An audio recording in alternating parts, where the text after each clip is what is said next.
We call it suburbanpreneurship. Mixing big company resources with an entrepreneurial spirit. This is Electric People.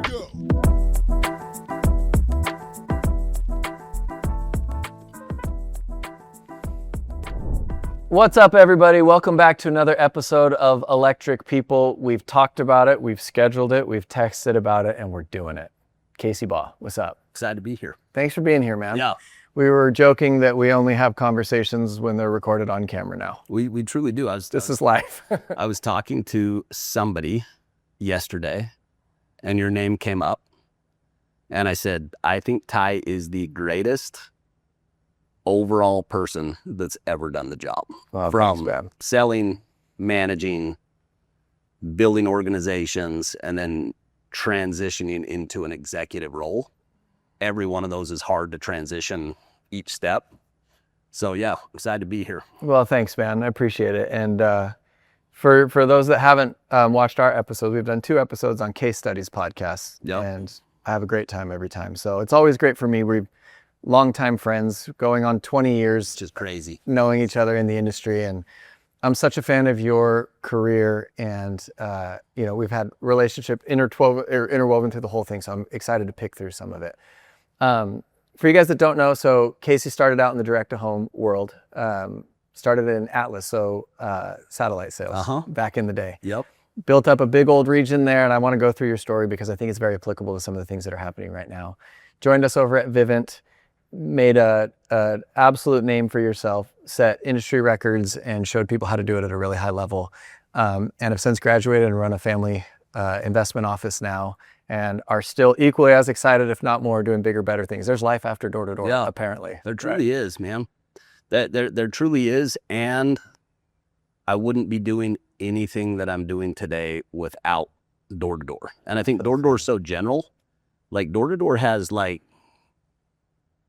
classes, and it's got stages, and it's got, like, door-to-door for me my first summer was not having any marketable skills and coming home with a $50,000 skill set. Yeah. And then it's learning how to lead and manage people and actually like do licensing and talk to, and then you're a regional manager, and there's just these like life experiences that are so rich and so entrepreneurial that I think I completely took for granted because I was just naive to life and business, period. Yeah. That as I look back, like it's a superpower that I get to carry with me when I transition into other industries that don't have that. And it actually shapes like most of our investment thesis. Like we just have a lens around revenue.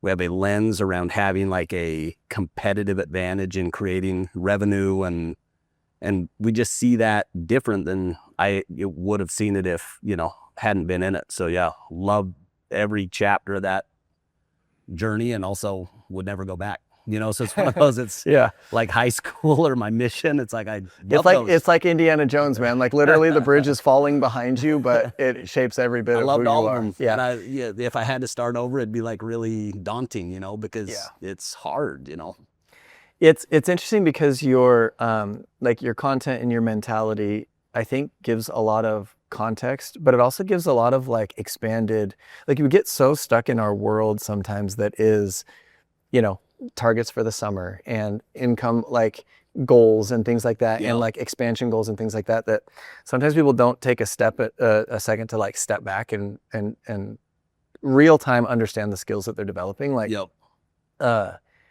it's a business crucible. It really is. Like you think about it, it is. I always tell people it's like one of the rawest ecosystems, economic ecosystems, where value is given to pure results and that's it. Effort, background, which I love, doesn't matter at all. Everyone has a chance. That core thing, is the thing that I love the most about this industry. Is it is no respecter of persons. Yeah, and it doesn't care who your dad was or which school you went to, or like it is a meritocracy. And if you perform, you will shine and you will reap the harvest. And there's just not too many businesses or industries that are like that, and that was always what was so empowering for me, because I didn't come from money and I didn't come from, a lot of those places. And I felt like this is my shot. This is the American dream Yeah. for me. This is what it looks like for me. To change my station of life, and I have. Like when I look at where I'm at today and where I was at 20 years ago, I'm like, I couldn't have dreamed. If you had said, hey, what's your craziest dream? I couldn't have dreamed that my life 20 years later would be what it was, and it all came from doing that. Yeah. And so what you're describing of, it is an ecosystem and it's raw. And Well, it's everything from like the meritocracy, but also like you think of like you're a kid with a dream and a product to sell. Now, you have to like use your personality and skills to go talk to your friends and instill a vision. And then you have to like get a whiteboard and like keep track of them and then like set a goal and then go to a city and encounter like you're in an apartment. Is the rawest, simplest version. It's like how your church mission is like a ecosystem or a simulation of life. Yeah. Direct to home is literally like the core simulation for I all think business. it's even more profound today than ever before. And I'll tell you why. I dropped out of college. I ultimately ended up going back and getting a degree. Yeah. But it took 23 years. But all of the hard skills, I missed all of them. Didn't get an accounting background, didn't get a finance background, don't have a engineering background, don't have a design. Like these hard coding, these hard technical skills that for the longest time, the entire history of the world, these are the hard skills. Those are becoming commoditized for the first time in the history of the world. And I'm seeing myself as a guy with really good soft skills. And I've got enough technical skills to hang, but I don't have technical skills like real people who have technical skills. Yeah. But with AI, I'm as good as anybody on the planet. And it exaggerates or magnifies my soft skills, my entrepreneurship, my resourcefulness, my ability to see where I want to go and get resourceful to go bring it together. And I think that's what, I didn't have the language for it when I was younger, but Harvard's definition of entrepreneurship is the space between what we want and resources currently controlled. I want to go sell 200. I don't have the skill. I don't have the product. I don't have, mentorship, or I want to make 300 grand. Everything in the gap is being Everything from where you are to where you want to be. And people think, oh, I'm an entrepreneur if I go start, Facebook, or it's actually not the case. Like an entrepreneur is somebody that gets really good at filling that gap. I don't have the people, so I get the people. I don't have the money, so I get the money. I don't have the skills, so I get the skills. And the people who get really good at that thrive in this industry, but they thrive in every industry. But AI exaggerates it. Like I'm doing things daily that I wouldn't have dreamed about doing 6 months ago. Yeah. I'm doing hardcore finance, technical structuring. And I'm not calling anybody. I take it, put the model in, ask questions, iterate, and come up with a very technical finance structure that my best guy, I don't think he could have done it. And if he did, it would take him a long time, and there'd be communication gaps between what I'm trying to get done. It would have taken a long time. It's the same thing with legal.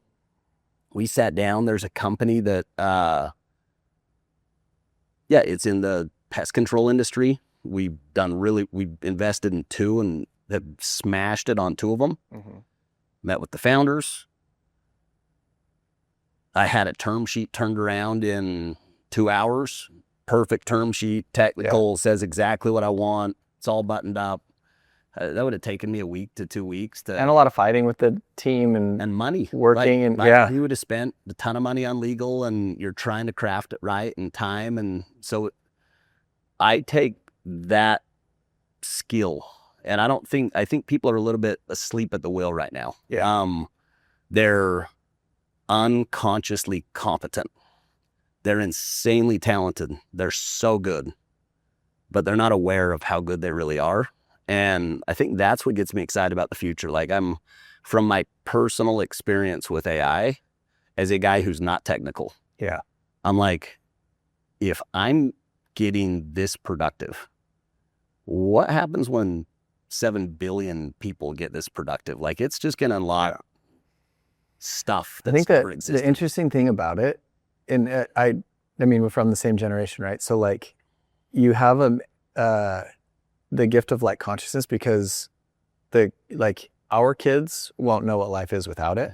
For sure. And you've had that with everything. So like, dude, I studied marketing and advertising in school. And when I left, so I graduated in like 06 or something. And when I left college, they were basically saying, I signed up for Facebook in my marketing class, right? So that's like, I was finishing college when social media like kind of caught fire. You still had to have like a college email address to get Facebook, you know? And I remember they were saying, hey, we went through media buying structures, and this is how you purchase like time on, like during games and prime time and all that kind of stuff. And then they said, now there's internet marketing and we'll see what happens. Education complete. I was done. And so like some of those hard skills you were talking about, I learned them, but honestly, yeah, like they don't apply. But the interesting thing is you're able to like do the complex finance structure and like the term sheet, but you also can look up and be like, this is crazy. Like 100%.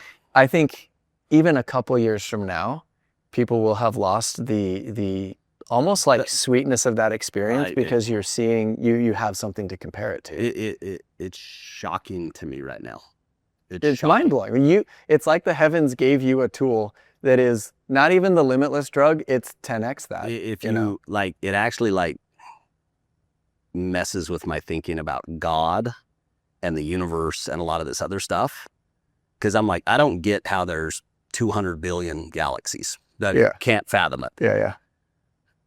But I see changes in like how life works really quick. And I'm like, there's probably exponential type changes that exist out there that would have it all make a lot of sense, you know? And then you add like different elements that are available, like different tools, resources at like the core fundamental level. And it's like, insane. Okay, I see. Like it's truly insane. Like what was the one the other day that it just kind of had like my head hurting was, we're going through, meeting with this young entrepreneur, comes in, they started this business.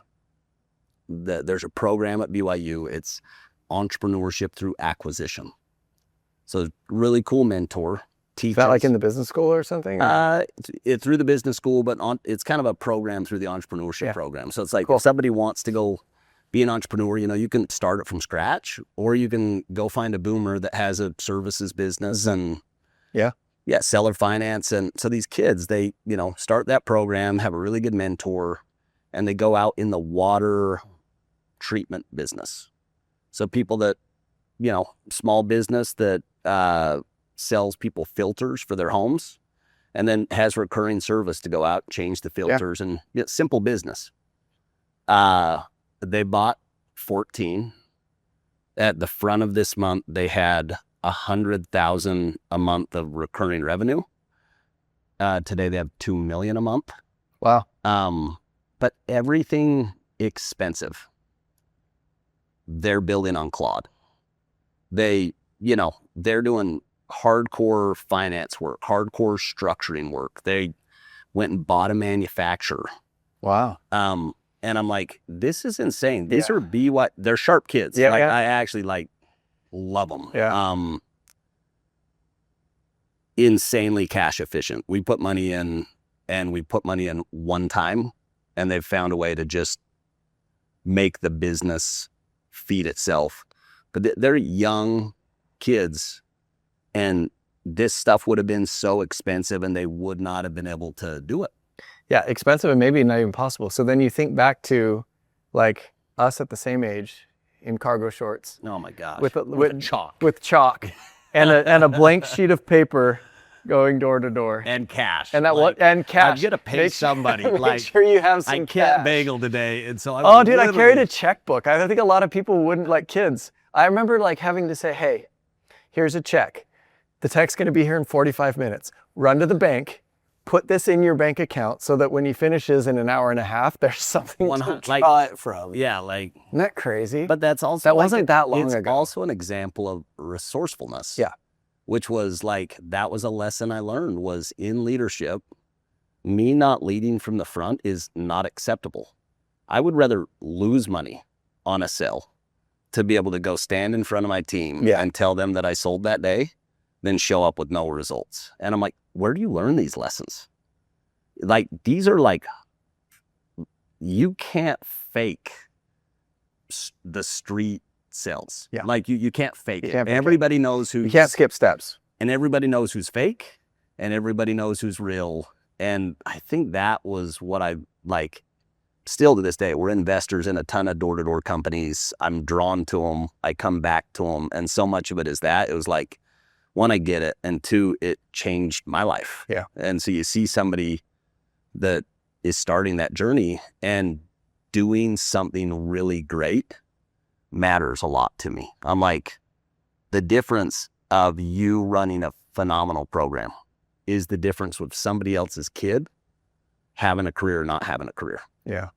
Just Yeah, you it's caring enough to like have that culture, have that team, have the structure, have the systems that give that person a chance to go succeed. And, you know, all of us have seen terrible managers.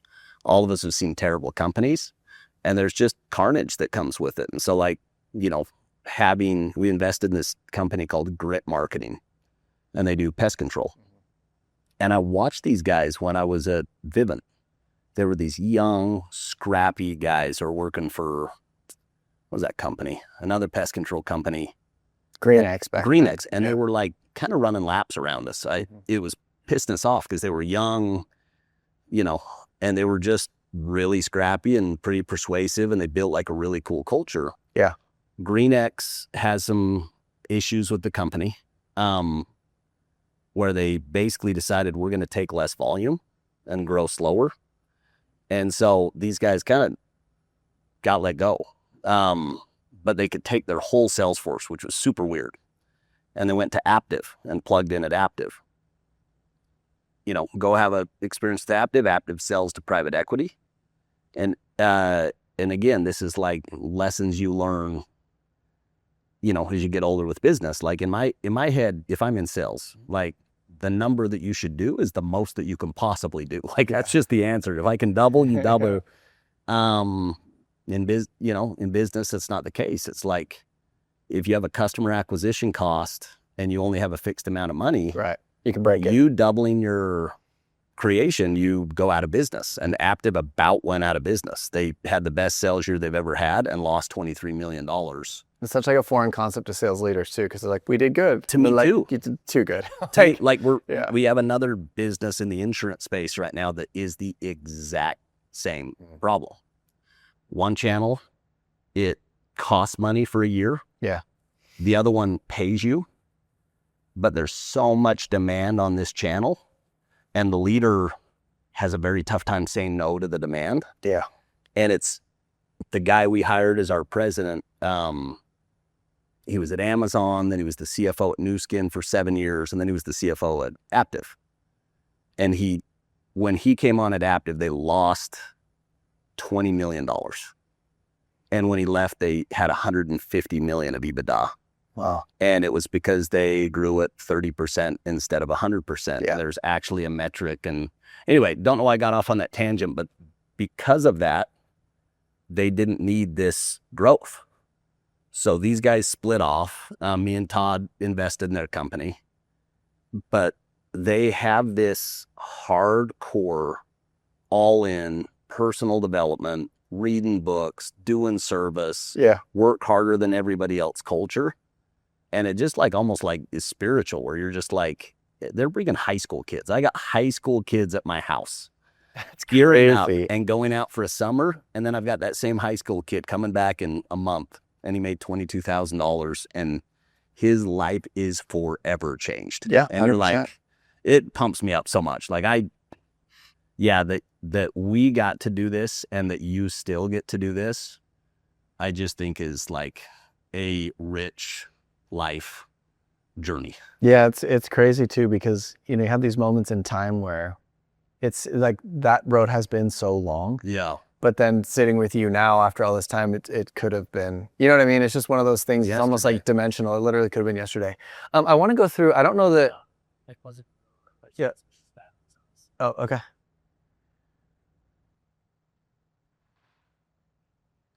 Um, we'll say it on there, but I actually want to go through your door-to-door story. I love it. Yeah. I don't know that, have you done that on a podcast? Not that I've I don't heard. think I have. Yeah. Yeah. Okay. So for a lot of people that maybe haven't been in the industry as long, it's always funny to me because, you know, your experience is the only experience that you have. Yep. And so a lot of the decisions that I make are still based on my tacit knowledge of direct to home sales and what it feels like to be in the neighborhood and what it feels like to try to get a team through a slump in the summer and that kind of stuff. But the majority of the people that work here, dude, some of them Never done that. Some of them weren't alive when that was happening, you know?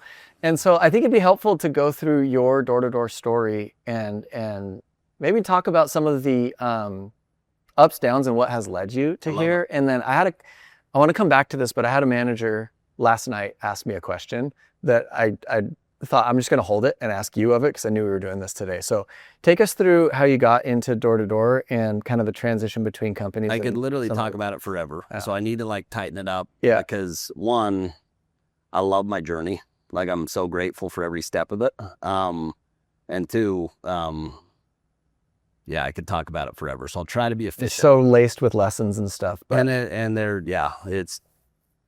I love talking about this. So started at Atlas, and I think the thing that my biggest takeaway from Atlas was I had a chance to work at Apex. Chance Allred recruited me. Jared Lesko. I don't know if you remember Jared Lesko. I remember Jared Lesko. Jared Lesko was hanging out with my wife when I met my wife. So yeah. Jared Lesko, who I'd known from when I grew up. He would take Chance's like 2004 black Hummer and he would take girls on dates with it because that was the sickest car in the valley at the time, the H2. So Jared Lesko brought me to a meeting and I was blown away with Chance. I thought he was so impressive. What year would this have been? 2002, 2003. Yep. Yeah. Still remember the old...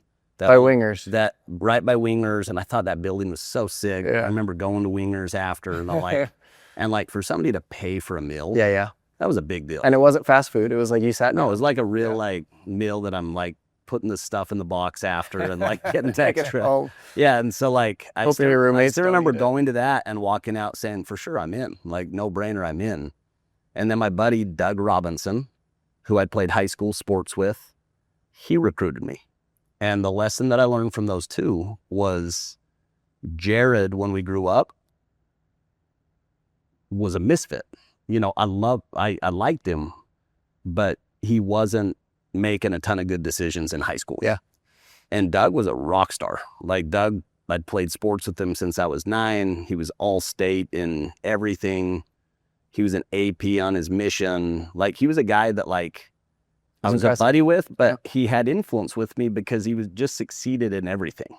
So like my first lesson was the company kind of didn't matter. I was betting on the person that I was going to go partner with. And so that was a really insightful first lesson to the industry. And I'm really grateful I did. Like Doug, you know, did a great job at that company. He ended up kind of running that whole company. They had a great culture. And then the second lesson was, I still remember I'm working a job, and we did this camp over the weekend, this girl dad camp. Yeah. And we go to Cheesecake Factory. And I'm like, this was the old spaghetti factory. And here in Ora. No, you know, I don't know if you remember that place. It's Spaghetti Factory. Yeah. And I remember going in there right after my mission with a resume to get a job. Wow. And I couldn't get a job at that place. And I'm like, the old Spaghetti Factory didn't think you had what it took. But neither did Chili's, and neither did like every restaurant in Utah County. And I learned like this lesson as a 21-year-old, which is I don't have any marketable skills. I'm a complete commodity. They need a warm body and that's it. Yeah. And there's 30 applications and I'm one of those 30. And I went out that summer and I can't get an $8 an hour job and I make $50,000 and it changed my life forever. And I got a skill. I figured out that I can start in the morning with nothing and I can finish at the end of the day selling satellites at $80 a satellite.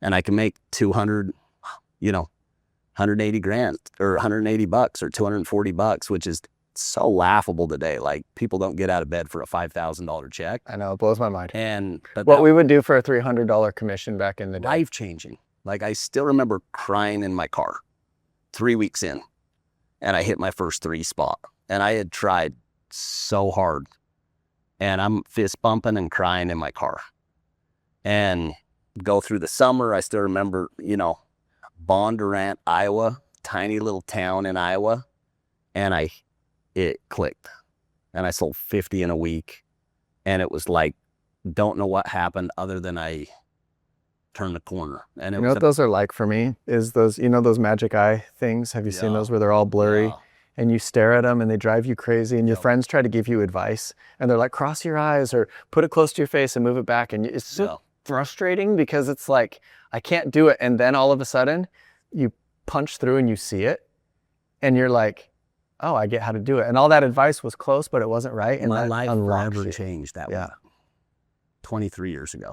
It's like when you figure out, you're like, oh, I'm capable of doing as much as I want. I believe in myself and I can do this. And then this confidence and this swagger and this momentum Backs it up. finished the summer really strong, came home, got married, went to school. And then I learned another skill, which is how to recruit and manage. Yeah. And I made 50 the first summer and I made 200 the next summer. So it's this, oh wow, like if I bring, my first summer I sold 350 accounts, which is great for a first year rep. Yeah. But my next year I brought 4,000 accounts, and that creates way more value for the company. And if I create more value for my employer, I actually get to keep more of that. And that was it seems so simple now, but that was a really profound lesson. Well, the world doesn't work that way, right? Like for a kid at 23, like it makes so much sense now, but it's the game's not set up that way. Or a platform that you can do it. Right. Like if you're a 23-year-old, like I'm hiring 28-year-olds, and I'm like, I don't think this kid can walk and chew gum. Like, what are we gonna? And I'm guilty of the opposite, which is that person's way too young. They don't have any experience. Like when we're hiring interns, or I'm seeing these as like children. Yeah. And I have to go back to myself and say, no, like I in the right opportunity, I was able to grow so much. And so when I look back at, that first stage of my journey, what was so important, people ask me all the time, hey, don't you wish you would have started Apex? Like, because the end of it was, did one more summer, did 10,000 accounts. I'm the top region, I'm managing top office, and no one gets paid. And then I lend my boss $100,000 and he steals it. So you look at the end of 3 years and you're like, oh, you just did a lot of work for nothing. Not only nothing, you're upside down, because I got, bought a Range Rover with 24s because that's, what you should do, and building $1 million house, just like all the stupid mistakes. And I made every one of them. And I'm so grateful that I made them at 23. I'm so grateful that I wrote that guy a check with no paperwork for $100,000 at 23, instead of a $10 million check with no paperwork at 43. And I'm so great, all these things, it's like the only way you can get these lessons is to get them. What happened, just brief summary we're seeing that a lot in the industry now. Like I did a quick, I've been keeping this up to date, but I have a project that's tracking on my AI, like how many solar companies in whatever entity in whatever form have gone out of business in the last 2 years. Yeah. It's about 200. Solar is so hard. It's so hard. I'm a big owner in legacy. Yeah. We're in that business. It is a hard, very complex. I have tremendous empathy for these owners. You're in an industry, and interest rates are 3%, and financing, they're giving you M1s, and they're giving you all of your cash up front, and cash is so easy, and sales are easy, and pricing's easy, and legislation is easy. You actually have like really good legislation. You got a 10-year runway, and then all of a sudden overnight, it's not only are we not going to give you cash up front, we're going to move it to the very end. And some of the finance companies are just going to blow up and leave you holding a bag of a ton of cash. And, and your bread and butter product in the loan is gone. And so like these things, I remember going to business school, go to Harvard Business School, and they do this case called Anderson Lumber. And the whole case was on accounts receivable and accounts payable. And it's a business that does a really good job and grows and grows and grows and goes bankrupt. And it's a great owner doing a great product with great customers. And he went bankrupt because he couldn't manage his accounts receivable and his accounts payable. And so I have like really a ton of Doug is a rock star, and he is in the arena and he's fighting. And I think whoever gets through this thing, I do think there's tailwinds coming in the industry, and I do think, there's going to be winners come out the other side. But it's really hard. And that was us, that was us with Atlas. It was 2007. And if you look at the macroeconomic in 2007, anybody that was in real estate got crushed. Anybody Dude, I remember when you had come to Vivint, and we were talking, it was at the building where, Lunsford and Peck used to be, or that old building, across the street from Vivint now. And I remember going into, you had come over and we were going into 8.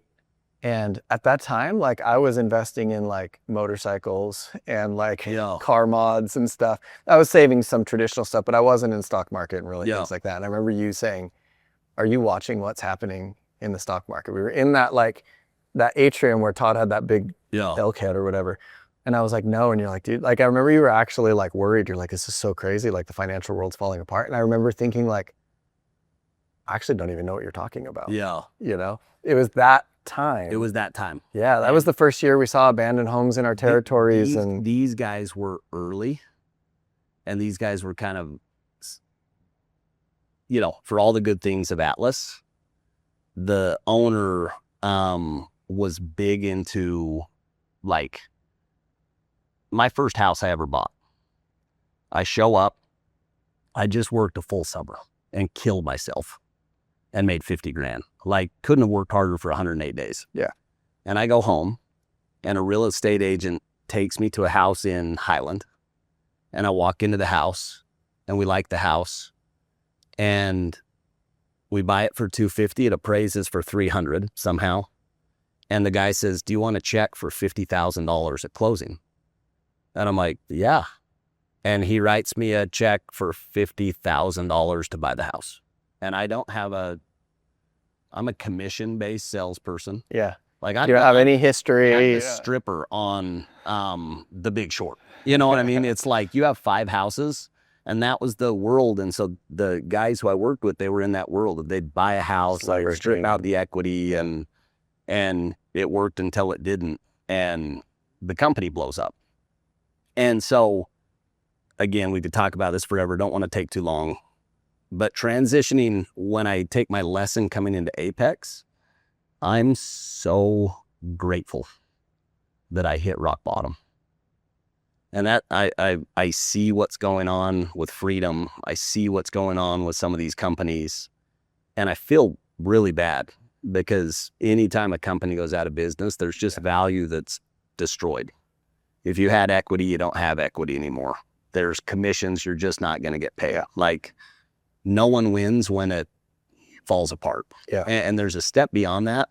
I lost 80% of the people I worked with. Right.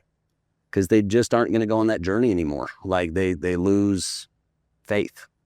And I see that a lot right now in the industry, where you got guys saying, I don't even have faith that this thing's going to be around, because, and with good, if you've been at 2 companies, they both blew up, it's hard to sign up with a ton of vigor for the third. But so 2 things happen. I don't know how, because I explained I can't get a job at the old spaghetti factory. But somehow I was too good for door-to-door sales. I, can't get a job as a waiter happened quick. County. That happened quick. And so even when I did it, I was always too good for it. I was too prideful. What do you mean by that? Because you did the work. You went out and you worked hard. I was doing it until I got my real job. I'm doing it one more summer. It was this kind of, and it was kind of a popular, oh yeah, I don't know how long I'm going to do this. You know what I mean? And that was me for Yeah, like cool to not care kind it of was a thing. cool to not care. Yeah. And like, I had this profound leadership experience where I meet Todd Peterson. He's made really conservative financial decisions. My mentor made really terrible financial decisions that cost me and all my friends a lot of money. He's driving a 10-year-old truck. It's paid off. He's living in an apartment. He's had an exit. He's made 30, 40 million bucks. He's invested in everything, real estate, companies. He's got a really successful business. He's got his hat on. He's wearing his Apex hat with tremendous amount of pride. And I sit down and I have him just evangelizing to me. We are going to build $1 billion company. You come be a part of it. I need you. But also telling me the truth. Like, you need to start at the bottom. Yeah. You need to sell. You need to manage. And I was kind of a senior guy at this other company. And it was such a tough pill to swallow to say, you got to go backwards. Especially when the other company recruiting me was telling me the opposite. You don't need to go backwards. You can be a regional manager. Here's your salary. Here's your insurance. That was exactly what I wanted to hear. Yeah.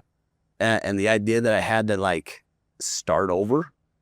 But there was something about Todd, and I think it goes back to leadership and influence, where I wanted to be like him. I wanted to have a good marriage. I wanted to still have my faith 20 years down the road. Wanted to be financially independent. Wanted to be an entrepreneur. And he was all those things. And he was so proud of what he was doing. And it was this permission for me to be proud of what I was doing. And that changed everything for me. And so like when I started Apex, I still feel my competitive advantage. And this is kind of what I would share to anybody that, you know, is coming from another company that just blew up, is my competitive advantage was that I was hungry, that I didn't have all the creature comforts that everybody else had, that I had lost everything, that I had hit rock bottom, that I didn't have a plan B. Because I was coming in with people that were kind of fat and happy. Like, good truly is the enemy to great. And when you've had it good for a long time, that urgency to go grind and do things that other people aren't willing to do, you know. And so I started this journey, and I've thought about it so much. The reason it worked for me, one, I went to the right company. If your company blows up 3 years from now, you know, it's not going to work anyway. Well, and despite how hard you work and despite what you put into it. You got to measure twice, you got to cut once, and you got to make sure that you find the right partner. And then the second one was, I started so hungry that momentum that I got that first year from working harder than most, I was able to carry it into the next year and the next year and the next year. And you've seen this. So much of this job is momentum. So much of life is momentum. Yeah. And the other thing that I did, and this is kind of where me and you met, and I'm forever grateful for this. It changed my life. And I try to do this every time I can, which was I came in, and you talk about entrepreneurship. This is where I want to go. This is where I'm at today. And I started, and I did not know how to sell an alarm. I didn't know how to manage a team at Apex. And that's what I wanted to go do and had to do to go be successful there. And so I remember, and this is like a principle that I've applied for 20 years, and it's like fast track my career every time. Yeah.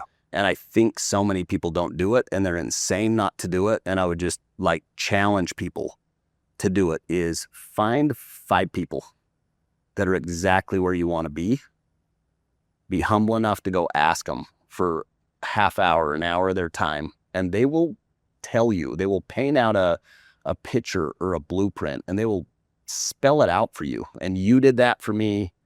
Alan Swick did it for me. Dan Little did it for me. Who else? Scott Brown, Cheyenne Thatcher. These guys had all done 3,000 account teams. And I sat and sold 200 plus accounts. And like anybody who's done the job, like those are 2 really important things.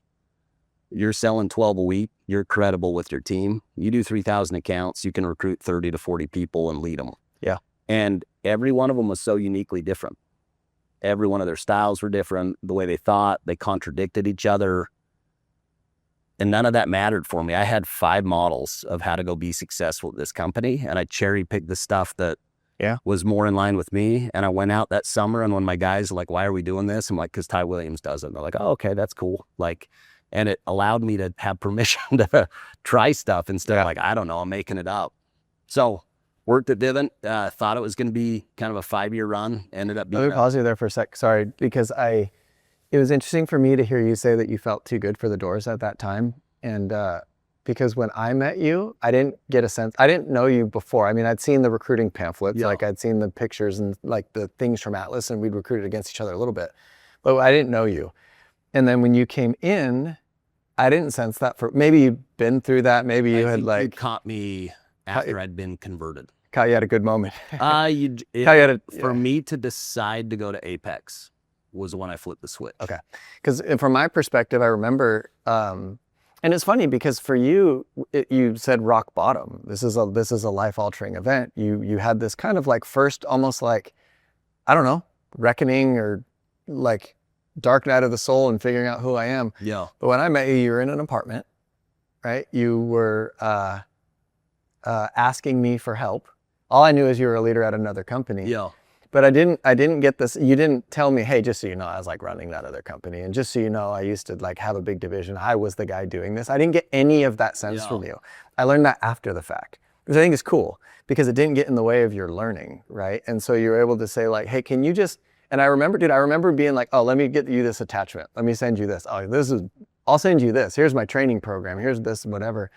And so it's interesting that our perspectives on it were so different. Yeah, because you felt like you were like, you know, humble and starting over again. And okay, I'm looking at this different. I look at him like, this guy's really smart. This is what I would do. He's just asking other people how to do it, you know? Yeah, so cool. And you were immediately on the leaderboards. That's the other thing is I went from not knowing you to competing with you that summer. Literally like. But I think it's like a really profound lesson, which is like you get one chance to make a first impression. And it's the other thing that I'd say to the new guys who are coming over here is you got one shot.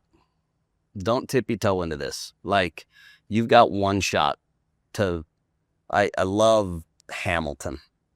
You know, this story like of, I read that book when I was 23 years old and loved it. And the play comes out and I'm like, and it like is so much, but this idea of like, I'm going to make a name for myself. I'm not going to waste my shot. And like that, you get kind of one shot to go make a name for yourself and make a first impression. So it's so important that you come out swinging and you kind of leave no doubt. And yeah, so went and did it that summer, managed and regionally managed, and ultimately ended up being a senior leader at that company for a long time. And it was a 15-year run at Apex. And it was life-changing. I got equity in the company. I learned so much about finance. I didn't do my finance degree, but I got a master's at Apex. I got shares with really insane vesting schedules. I bought equity and was next to Blackstone. Didn't understand that how any of that worked. Learned along the way. Watched. Even the Vivint Solar thing was so funny. You know, we start doing solar just as a side project, turns into a company. We always saw it as the same thing. We never saw solar and smart home as different. But in hindsight, it was so obvious that they could never. Right. It had to be its own company. Had to be separate, yeah. But as just a person living in it, you didn't get that. And didn't get that once you split, that ship's never coming back. And it's not a bad thing. I lost my reps that I'd worked with, and I made $15 million over the next decade when they sold and went public. And, you know, it was insanely. So these lessons of, value creation. But did that. I don't know where to go from it other than, navigated that Vivint world for 15 years. And then I had like this insane experience where, so maybe back up just a little bit. it was so a couple lessons I learned from Apex. A rising tide truly raises all boats. That thing went from a $50 million company to a $10 billion company, and everybody who went along for the journey and stayed long term, it was a great outcome for them. And so it's just really important to be a part of a place has a long horizon. Yeah, I agree. And so that was a really interesting lesson. Another lesson was that stuff doesn't need to last forever. We kind of go through this process, and Vivint's going public. They're going public in a month. And we had these 3 divisions. And the reason that we had these 3 divisions is because we couldn't get along. Division being the key word, right? Like it was kind of 3 companies within the company. Yeah. It wasn't healthy. Tremendous amount of infighting, and it was just it wasn't an environment that I loved at all. Yeah. But also the best way that I could describe Vivint at that point was kind of like a NBA or an NFL, where you've got the owners and you've got the players, and then you've got the unions that Totally right. We were kind of that. We were like negotiating with the owners, and we were all kind of on the same team, but there was different interests. And I had a couple of partners that I love to this day. Like they were the best partners, like a Bodie Gardner and a Jeff Mendez. But they were polarizing partners, and Baugh was just an iron fist. Like he was not getting pushed around by anybody. And the company needed to make some really systematic changes. And I remember getting a call from Todd, and Todd's like, hey, we're going to make a lot of changes, and you're going to hate every one of them. How do we have you transition out in a way that's good? And I'm like, what do you think? He's like, what if we just paid you for 5 years not to be here? And I was like, okay. So we go sit down, me, Todd, Alex, sit down for an hour. We'd literally just taken 500 people to South Africa on a charity trip, tons of momentum, gearing up for the next year. Sit down, talk about it, agree to it. And there's a meeting with the rest of the senior guys in the company that, again, it's not super healthy. And it's still surreal thinking about it. We're like, do you want us to come to that meeting? And they're like, yeah. And we go downstairs and we tell them what's up. And it was just silent. And it was unthinkable at the time. And we bounced. And I flew out to Houston. And I remember, and the way that I'd been there for 15 years and, I'd given my heart to it. We couldn't even send out an email because the company was going public, and we were senior enough that it could be seen as a material issue. And so there was no party, there was no celebration. And I remember being out shoveling my driveway, and my phone stops ringing.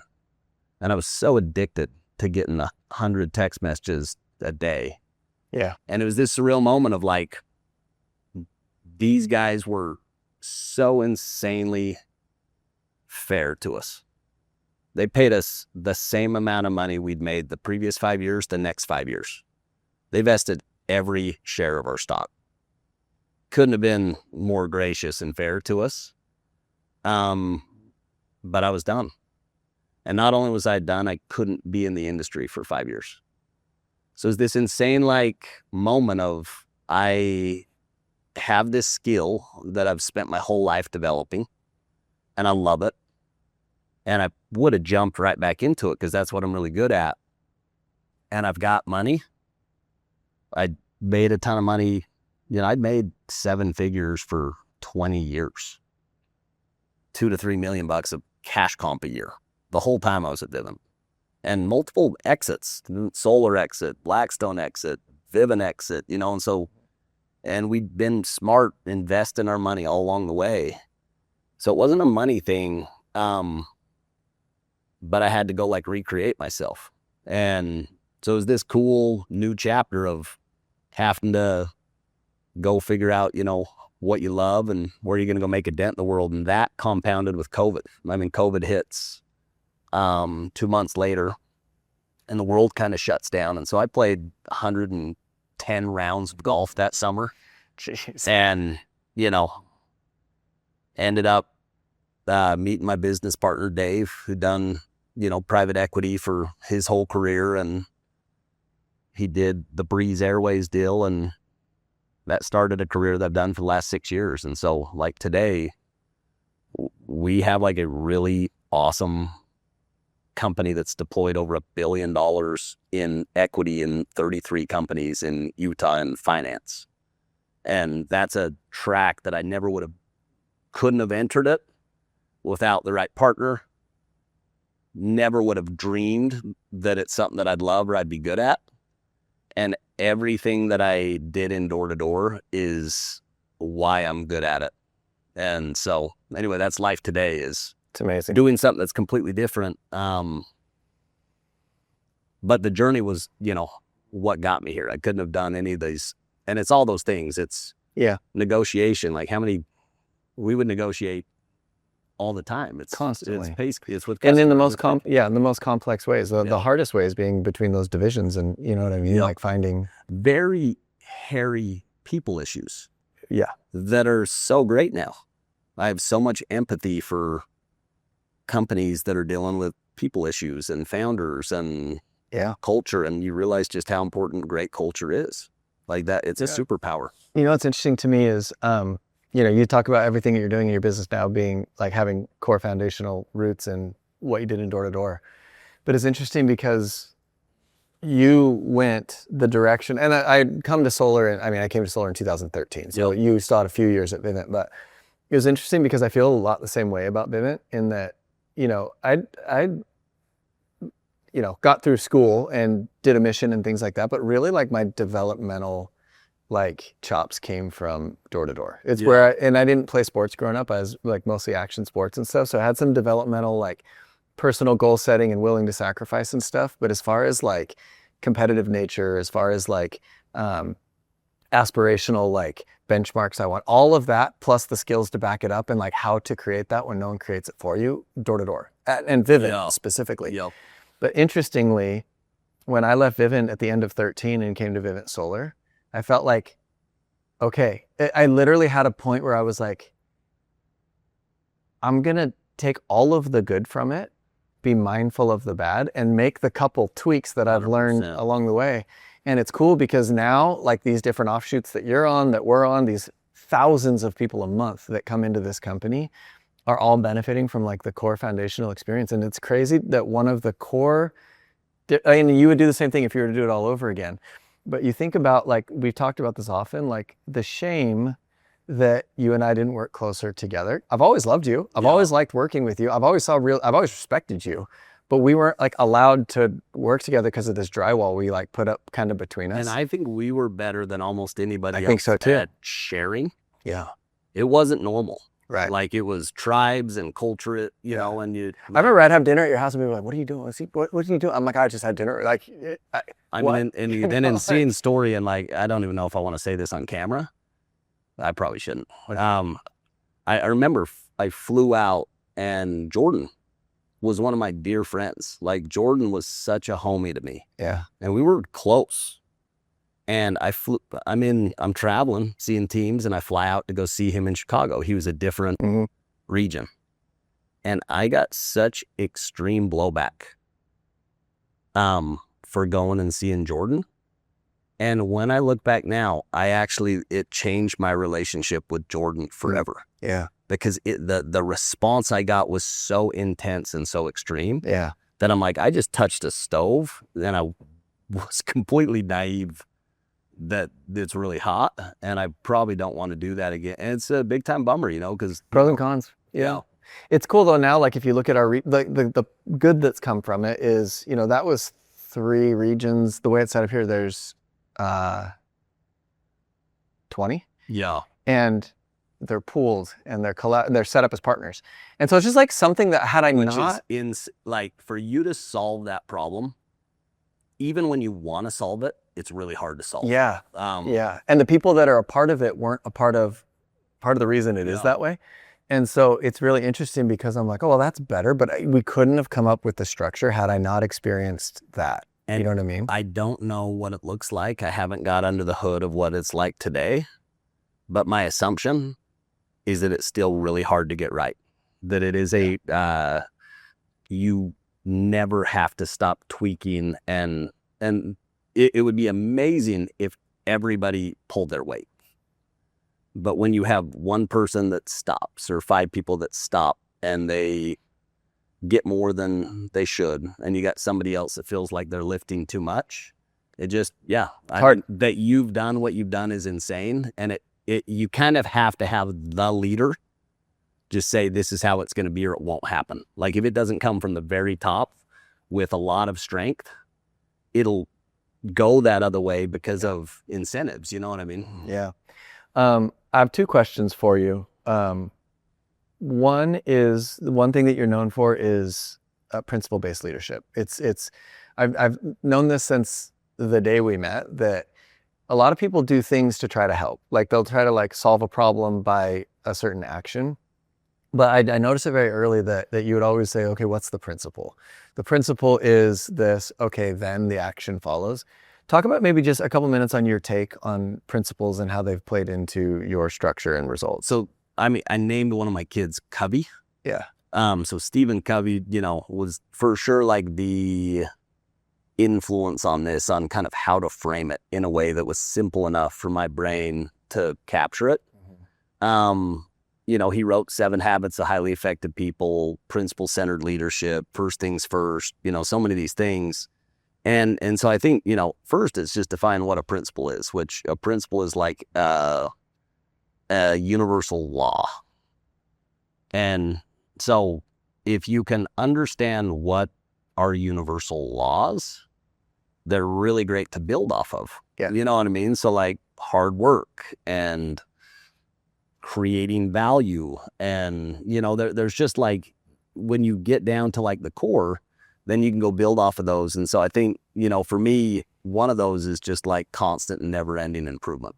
Like that I want to be, and that's by religion too. Like I literally think we're here on earth to go have an experience and to learn and to grow. And for me to like not do that actively, I'm not achieving my potential. Like the whole game isn't to get to the top of the mountain and chill. It's to go find a new mountain. Like if and that's it's not everybody's belief, but it's my belief, and it influences why I would go to a Tony Robbins concert or why I would listen to a book in the morning, and the same thing on physical. And so I think principles are for sure the start. And then I think there's only 5, 6, 7 things that actually matter in life. Million things you can focus on, but if you like, I'm quizzing you, you'll know them. What actually matters? Relationships, self-actualization, like improvement, expansion, growth. Yeah. Service, development, investment in other people. Family, but that falls under relationships. Your health. Service and generosity, impact, contribution would be one. I mean, honestly, it's like Maslow's hierarchy of needs. Kind of meaning, you could put spirituality in there. Yeah. It's like service, meaning. See, you basically have my health, my growth or education, service, finances actually matter a lot. Like, if you don't it's the have things your you house, set goals on at the beginning of the year. if those you don't 5 or have your, 6 and so I think it's like kind of starting with those, which is like, hey, how do I grow personally? How do I be in the best shape that I can ever be in? If I'm going to be here, nothing like stops you, like bad health. It Right. stops everything. It's your education. It's my relationship with my spouse. It's my relationship with my kids. And then it's just contribution to the, community, your career. I think I would put that in it. It's like you spend 90% of your like free time in this thing. You better be the best in the world at it. Like, or what are you doing? Yeah. Like you've got one You know what I mean? And so I think that's how I frame it. And then I kind of build off of that. So I think everything kind of falls into that. So it's like, how do I continue to be a good steward on my finances? If I have 2 talents, how do I turn them into 4? If I got 4, how do I turn them into 8? And it's the same with education. It's like, how do I get better? Yeah, what do I need to do to get a little bit better every day? And in my relationships with my kids, it's like this idea of emotional bank accounts. It's just a very visible example of like, am I putting in deposits or am I taking withdrawals? And just trying to be deliberate to always be a person in every relationship, that I am a value added person, that I am putting more into the pot that I'm taking out. And just that one thing has served me so well. Like, you want to have a ton of friends, add a ton of value to the most amount of people, and you'll just always have somebody who'll answer your call or, wants to be around you because you make them better. Yeah. And then the way to understand if something's a principle or not, try doing the opposite. Try never reading a book. Try never focusing on your health. Try not Only sleep. withdrawing. Yeah, try doing the Yeah. opposite and see where that leads you. See how you feel. It kind of turns into common sense. So, yeah, principles matter a lot. A great example of that. I had this thought when, we're kind of like, again, I've had the chance to do it over again with the really, really solid education. And so it's interesting to think that, when we're growing and developing, a lot of it is like, it's a little bit of Lord of the Flies, a little bit, right? Like, we're kind of like left, even like the structure of that building initially, we were downstairs, everyone else was upstairs, and we're kind of in the basement figuring out business. 100%. It's definitely gotten better and improved, but I remember there was always this idea of, oh, you make this off of me. I want that money you're getting, I want it. And so I remember when I was thinking about structure here and what we ultimately had the chance to build, I remember just thinking in my head, like, I'm going to be the cheapest, like, one way to say it, I'm going to be the cheapest deal for you. I'm going to be the highest value deal ever. If another leader is going to take $1,000 account, I'm taking 100 or 50, and I'm going to give you 500. So that without me, like, I'm the best deal in the industry, is what I always wanted to tell people, is like, I'm not a tax to you. Like, that's like to me is this idea of, for senior leaders, it's such like a virtuous pursuit to say, to have the other person not say, let's not have Ty because I would make more money. Instead being like, no, do not remove him because I'd be in a tough spot, right? Like, we'll do this. So I've taught up at BYU now for 6 years. Like, that was one of the gifts that I got when I finished at Vivint, was I had free time, and I had one of my friends that taught entrepreneurship up there, and he invited me to go teach with him. And something that we'll do every time is we'll kind of give this example of, what would you trade $1 for? And you go through this experience of, if you have $1 and I have $1, and you try to persuade me to trade, and would I trade that $1? And maybe, yeah, whatever. But there's really no reason. If I have $1.50, maybe. If I have 50, yeah, I'd trade 50. If I have 100, yeah, I'd trade 100. If I have 500, and that is the analogy, like, when sales are really easy, because I'm giving $500 of value for this, and that's when it just flows, and it's so easy. Yeah. And when it's like, could go either way, what they're really saying is, why would I trade this $1 for $1? Yeah. And it's the same like in your work life. It's like what you're describing right now. The reason you're running this company is because on every level, you've been that. And so whoever's around you is saying, I can't live without Ty. Give him more. Like, you go back to principles. David Butler. I don't think I do. So I've been on like this Jesus kick for a year. And it was kind of because I went through a spot where I'm like, I don't even know what I think about Jesus. Like, I believe in God, don't really kind of know how all this stuff fits. And my wife, is just like, well, have you put in any time? And I'm like, I actually haven't. And so I go on this. Just over here with an opinion. No, and yeah, I'm just like letting it rip. And so there's this guy, David Butler, his background would tell you he's not the guy who I would be like super interested in being influenced by. He came up through church education. He's taught seminary. But he is a gift to the world. and I've got to know him really well, and I've done a couple of podcasts with him, and he would describe himself as a Jesus guy. And so I've gone kind of deep into Jesus this last year. And so you're talking about principles. Yeah. And he talks about, the parable of the talents and this simple story of one guy gets one guy gets two, one guy gets five. And the person with 5 turns it into 10. And what happens? The boss comes and says, the master comes and says, great job, here's some more. The one that gets 2 doubles it, he gets promoted. The one that has 1 hides it because he's scared. And the boss comes back and is mad. The master is mad.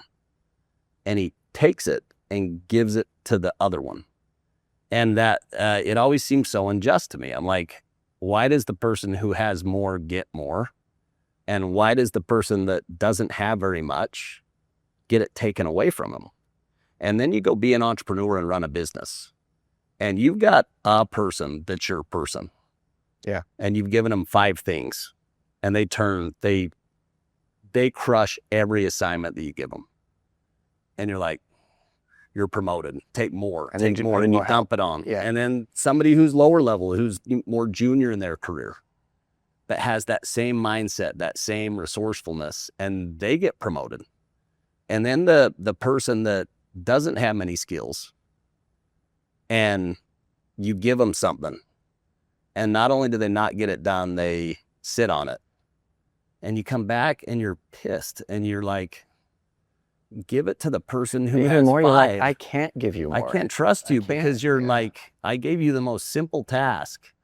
And so that is super illustrative for me on like the type of person that I want to be. I think there's been times in my life where I had 1 talent and I turned it into 2 talents, and I had a boss that gave me more responsibility. And I think that's how life works, is whatever your job is, just create such insane value, up, down, to customers, to your peers, to your boss, that you become indispensable to the organization. I could give you 10 examples of people that I've experienced in my career.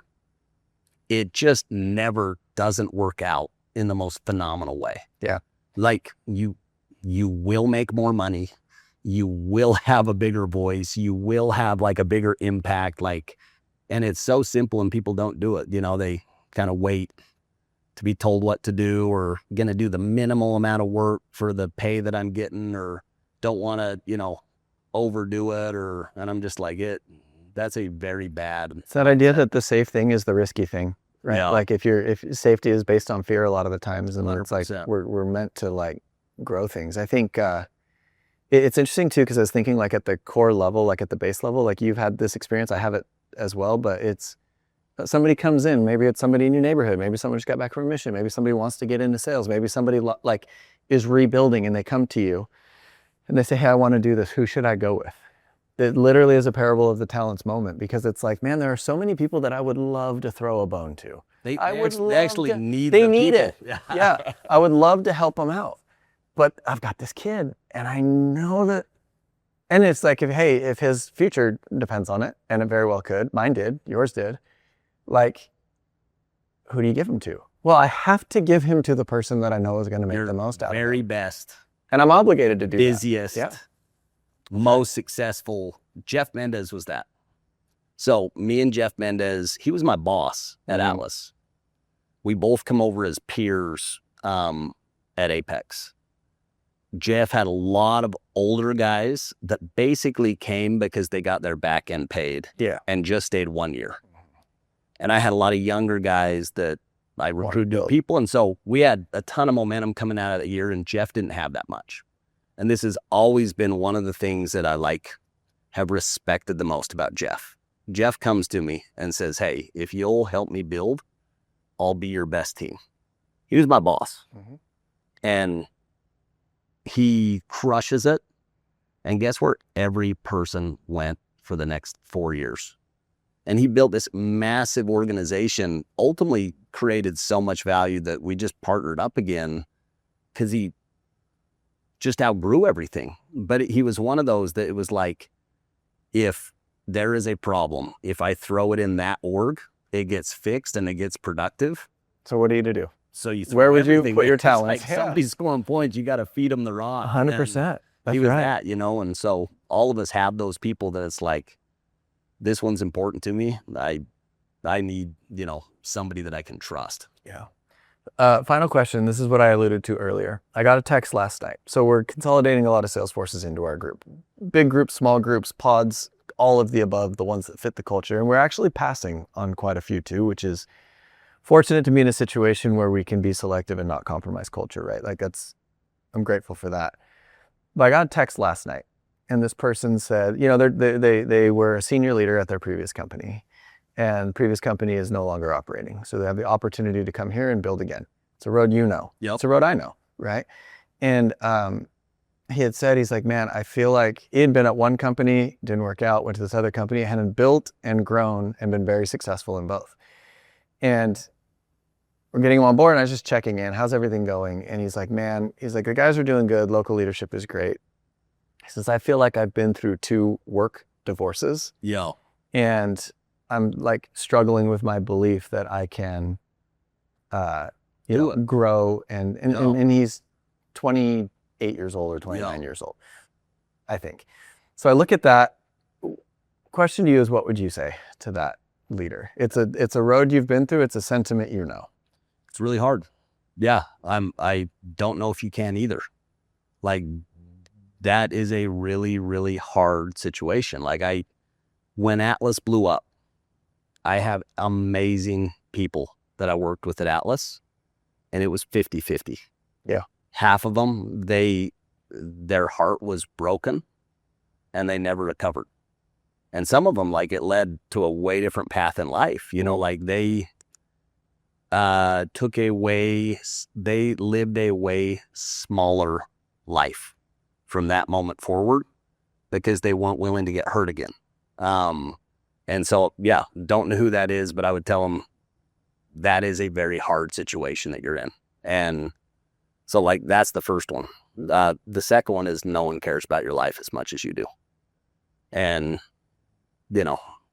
pressure makes diamonds. And my greatest moments in my entire life came from the greatest hardship of my entire life. When I look back at who I've become as a man, it was an insanely hard mission experience, or an insanely hard, it sounds so funny now, but like, sports were everything to me. Yeah.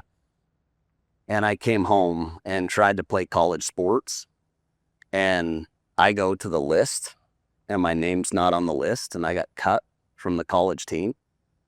And I remember driving up the canyon crying, like literally broken. And, not the same, but it's the same. It's like, when you feel pain, you got 2 choices. You can like get back on the bowl, or you can run away.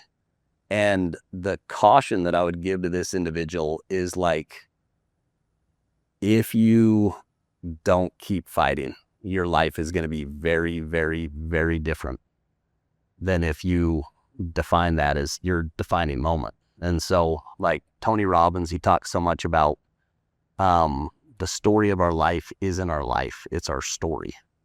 And it's really important to put the proper meaning to these experiences.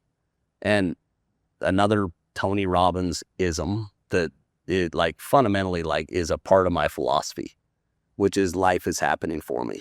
It's not happening to me. And if I can really have that belief, when something happens that's insanely unjust or really hard, I'm looking for the reason why that's going to serve me really well. And what's insane is you can always find it. You can always find the meaning or the purpose. And yeah, like 2 people every day, 2 people come into this building, have the same manager, have the same area, have the same opportunity. And one of them, it's the greatest thing that's ever happened. And the other one, it was a terrible experience. And both of them actually have completely justifiable reasons for their outcome. But like none of those matter. And so I think it's this idea that like, if you want reasons why it's not going to work, you're going to find them. If you want reasons why this is the greatest thing that's ever happened to you in your entire life. And so for me, when I look back at that happening to me and coming to Apex, what was very helpful for me is I found reasons. I was like, I don't have kids. Everybody else has kids. I can work way harder. I got a boss that's willing to bet on me and bridge me, actually put a financial plan together that they didn't put together for everybody else so that I could make it through.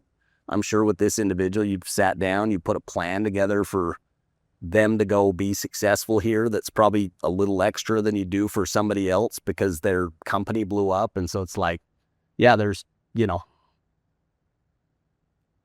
we get one life to live. And I just think for you, and this is every great entrepreneur I know,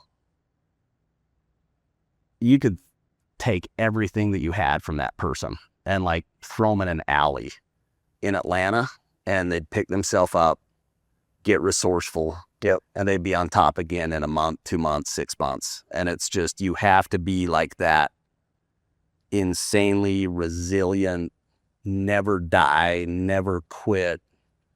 It doesn't matter what happens to me, I will end up on top. You just have to have that, glass eating entrepreneur philosophy or you're not going to make it, And so I think, the challenge for this kid would be, this is your moment. Like, this is where you actually figure out who you are and what you're made of. And I hope I'm here for you. Sunrun's here for you. Every resources that we have is here for you to go be successful. But ultimately, like, it's completely on you, Yeah.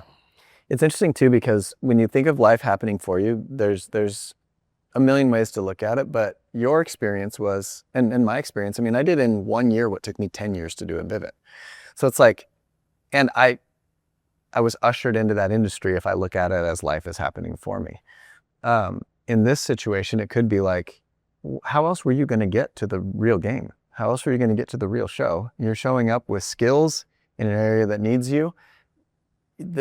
You've got an opponent that you are going to knock out. Just get out there and knock him out. Yeah. You know what I mean? Like, that's kind of how I feel, is it's like, man, like at the same time, life has prepared you. It showed you, number one, that picking the company matters, like you talked about.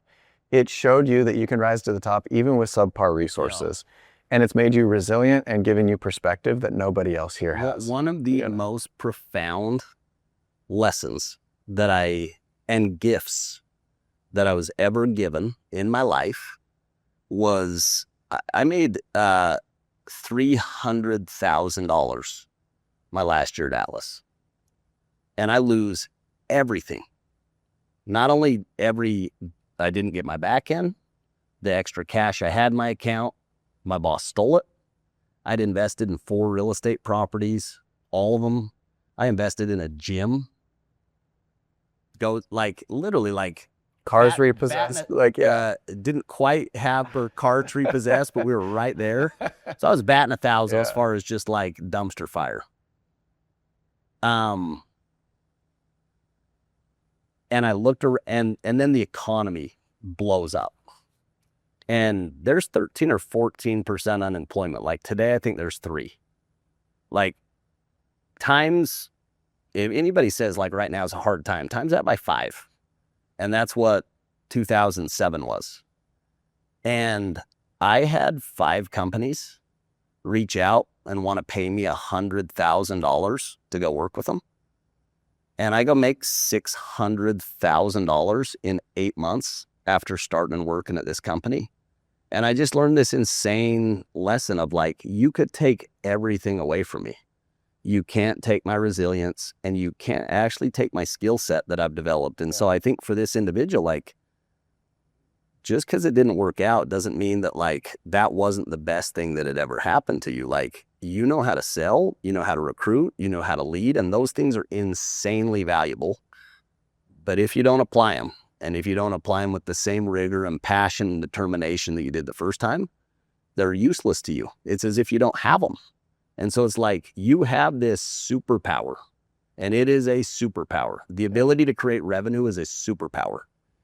But if you don't apply it, you don't have it. It's as if you never had it before. And so I think those are what gives me confidence every day is I know if I lose on something that I can recreate it. And I have that confidence from a lifetime of exercising that entrepreneurial muscle, which is I want this. I don't have the money. I don't have the skills. I don't have the people.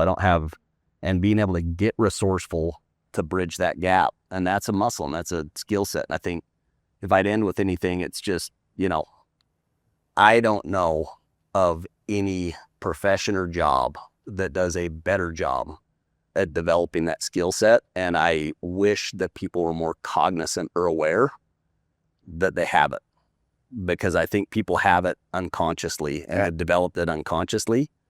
And if you're unconscious with it, you can't turn it back on and apply it in the next thing and the next thing and the next thing. And I think the reason why you've risen from a rep to a manager to a regional to start over to a VP to a chief officer is because you are consciously competent. You actually know what needs to happen when you put the playbook together, and then you go do it.